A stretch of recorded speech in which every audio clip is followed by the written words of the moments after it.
Welcome to the Mortgage Rate Market Update for the week of December 4th, 2017. Hello, I'm John Thomas with Prime Residential Mortgage, here to give you an update. Well, last week, mortgage rates did move higher. If you take a look at the bond chart on the screen, you can see mortgage bonds reverse their short-term trend of moving higher, moving interest rates lower. You can see the red candles there and the down arrow. They sold off until Thursday. They hit a floor of support, and Friday they were able to rally higher with a green candle.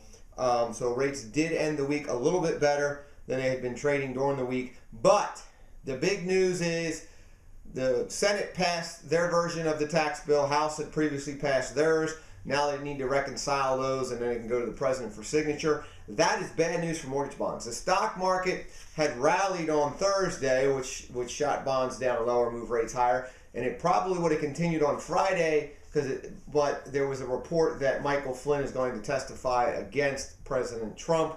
That made the stock market kind of sell off or rallied the bond market. But that's a short-term news event. If the tax bill, probably when the tax bill gets passed, that is bad news for mortgage bonds in the short term. They would reverse course and continue to sell off like they were previously in the week, and that would move interest rates higher. So with that in mind, we're recommending locking in your mortgage rate to start the week because it's going to get worse before it gets better. So go ahead and lock in. Now, in the economic news, big news last week, gross domestic product, or GDP, the second reading for the third quarter of 2017 came in at 3.3%. That's up from the first reading of 3.0%.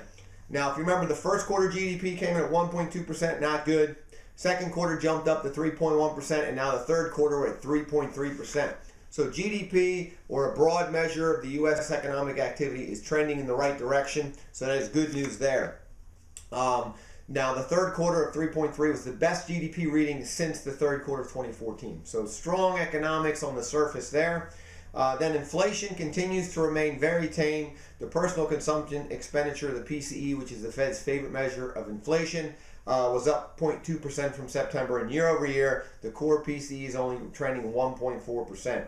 That's well below the Federal Reserve's target of 2%. So we don't have any inflation. So that's good news for mortgage bonds, so that could help us in the long term. Then we saw weak initial jobless claims come out on Thursday. Claims were pretty much the same at 240,000 claims for the week. That's a very good number for labor market. We're expecting a jobs report this Friday, December 8th, to be very strong. That could be negative news for mortgage bonds if there's any wage inflation in that report, so we'll keep a lookout on that. Now, in housing news, bunch of stuff going on. Big news, conventional loan limits for 2018 have been increased by the FHFA from $424,100 to $453,100, 6.8% increase. That is effective for loans delivered to Fannie Mae or Freddie Mac January 1st and after. So that's great news there. What that means is if you're trying to use a conventional loan to buy a house, if you go above that limit, you have to get a jumbo loan. So previously, anything above $424,100, you need a jumbo. Now you can go all the way up to $453,100 and not need a jumbo. And in line with that, the VA has followed suit. They've raised their 100% financing for a veteran from $424,000 to $453,100. Now in the high cost area, the VA and the conventional are the same. It's $679,000, $650,000. So that's some good news there. Conventional loan limits and veterans home loan limits have been raised, and that is great news. Then we saw new home sales for October 2017 rose 6.2% from September 2017 to 658,000 units on an annualized basis. That's the best number in 10 years.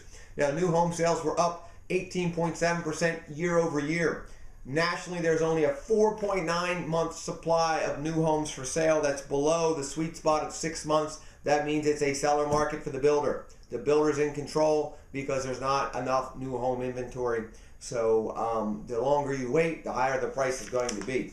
Then we saw pending home sales for October 2017 were up 3.5%, which was better than expectations of 1.5%. The pending home sales index was at 109.3, which was the highest since June. Now remember, pending home sales, the number of contracts on existing homes that came in that month. So that's a sign of future closings for existing homes. Then we saw the Case-Shiller 20-City Price Home Index for September 2017 showed home prices were up 6.2% from September of 2016, which was the biggest increase in 3 years. So low mortgage rates and continued shortage of inventory of homes for sale continue to push home prices higher. So if you're thinking about buying a home, it's a great investment. Home prices are going to keep getting pushed higher because we don't see rates jumping extremely high anytime soon because of the low inflation, and we don't see a glut of houses coming on the market. We continue to have a shortage of homes for sale. It's going to drive prices up. And then some other news in housing, the tax bill that is passed the House and now just passed the Senate. In the House version of the bill, it eliminates first-time homebuyer tax credits, which are known as mortgage credit certificates.